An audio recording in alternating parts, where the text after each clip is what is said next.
Obviously, I don't really know what the opportunities are going to be like, but I think it's an opportunity for everybody, in the receiver room just to be able to step up.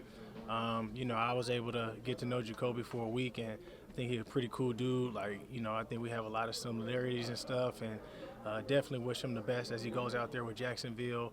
Here, I'm going to just keep trying to fall in line and just do my part to be able to help this team, understanding the culture that Pete brings and everything like that.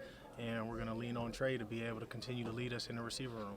I'd say he was a great teammate and a player for sure. Like, he's one of the best receivers we had in the room. He could do everything, play outside, inside, do the deep balls, short routes, whatever it is, he could do that. So he's definitely going to do the same thing he was doing here, but probably at an even higher level at the next spot. Him and Trey both really took me and Dante under their wings, really showed us a lot.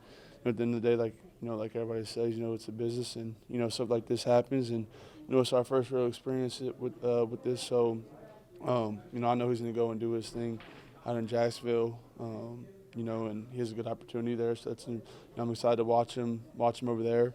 And then, we'll just see what happens here. He meant a lot, not only just on the field, but just off the field as just guidance to a lot of the young receivers. I know he played a big part in my development throughout the last 3 years.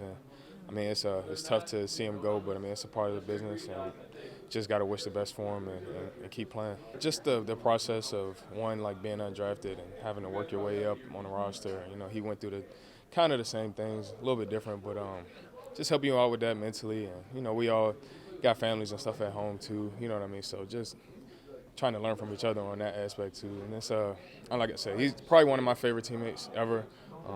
Like I said, it sucks that he's gone, but just that's a part of it. All the respect in the world to Jakobi. Like I said, he taught not only myself so much, but Dante as well.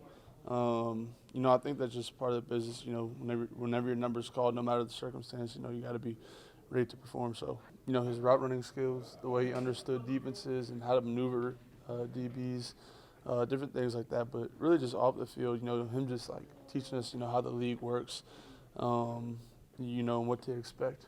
I say I learned a lot from him because he was definitely a person I leaned on a lot for him being the older guy in the room. And more so, for me, it was a lot of off-the-field stuff, with things I was dealing with in my personal life that I would lean on him for advice or just different target points. He always helped me with those type of things. It's just adapting, whatever moves they make with whoever it is going to play. Just got to be ready, and we're all professionals, so when your number gets called, you just got to take advantage of it. So I think that's pretty much the biggest thing right there. We just got to keep going, the same preparation, none of that stuff should change. Yeah, we're going to miss Jakobi because he's a big part of the room, but it's a time for everybody else to take advantage of whatever opportunities they get with this thing happening and just going from there.